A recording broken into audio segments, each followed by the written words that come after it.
नमस्कार, ज्ञानेश्वर वाघमारे। मी मावळ तालुक्यातील टाकवे बुद्रुक या ठिकाणी आहेत। टाकवे बुद्रुक या ठिकाणी जरंगे पाटील हे मुंबईला उपोषणाला बसले आहेत। त्या निमित्त जेवढी महाराष्ट्रातून जी पब्लिक येणार आहे मुंबई ठिकाणी, त्या माणसांना जेवणाचं जे बंदोबस्त करणार आहेत टाकव्यातली काही नागरिक, आपण त्यांच्याकडून जाणून घ्या। तुम्ही हे सर्व कशासाठी करतात? हे सर्व काय सांगू शकता? मुंबईमध्ये चालू असलेले मराठा आरक्षण साठी आपले असंख्य बांधव मुंबई त्या उपोषणाला बसलेले आहेत। आपण त्यांना त्यांची खाण्याची व्यवस्था व्यवस्थित होत नाहीये, त्यामुळं आपल्याकडून छोटासा एक उपक्रम थोडक्यात आपण चालू करत आहोत। त्यातच शेंगदाणा चटणी, चपाती, भाकरी, बुंदी, तसेच बेळ, पाण्याचे बॉक्स आम्ही जवळजवळ 250 ते 300 पाण्याचे बॉक्स देत आहोत आणि जवळजवळ 5 ते 7 हजार भाकरी आपण आमच्या टाकवे बुद्रुक गावाच्या वतीने देत आहोत। एक मराठा लाख मराठा। तुम्ही काय सांगू शकता?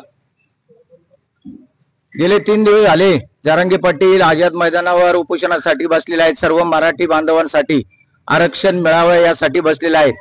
खरं म्हणजे त्यांच्या बरोबर आज लाखो लोक आज त्यांच्या बरोबर सामील आहे, पण मुंबईमध्ये त्यांच्या खाण्यापिण्याविषयी फार मोठी जरा उणीव जाणवती। त्या दृष्टीने संपूर्ण महाराष्ट्राने जनतेने मराठी बांधवांसाठी या ठिकाणी थोडाफार शिदा या प्रमाणामध्ये टाकवी ग्रामस्थांनी जमा केलेला आहे। मगाशीच आमच्या सहकार्याने सांगितलं की या ठिकाणी 300 बिस्लरी बॉक्स, 100 बिस्किटचे बॉक्स, हजारो भाकरी आणि त्याचप्रमाणे तनमन धन हे या ठिकाणी वापरून आज या ठिकाणी मुंबई या ठिकाणी रवाना करण्यात येत आहे। खरं म्हणजे आज गौरीचं आगमन असताना देखील मोठ्या प्रमाणामध्ये टाकवेकरांनी या ठिकाणी प्रतिसाद दिलेला आहे। आणि खरं आज मी या ठिकाणी माननीय देवेंद्रजी फडणवीस साहेब यांना विनंती करतो, भगवंताला सद्बुद्धी देवो त्यांना, की या मराठ्यांचा आरक्षणाचा प्रश्न येत्या 2 दिवसांमध्ये निश्चित गुलाल टाकून उधळून त्यांचा समाधान करावं अशी मी या ठिकाणी इच्छा व्यक्त करतो मराठी बांधवांच्या वतीने। आणि मुख्यमंत्री साहेबांना हा निर्णय लवकरात लवकर घ्यावा आणि जरांगे पाटलांचं जे आंदोलन चाललेलं आहे तुमच्या आमच्यासाठी त्यांना यश यावं अशी मी भगवंत चरणी प्रार्थना करतो। धन्यवाद।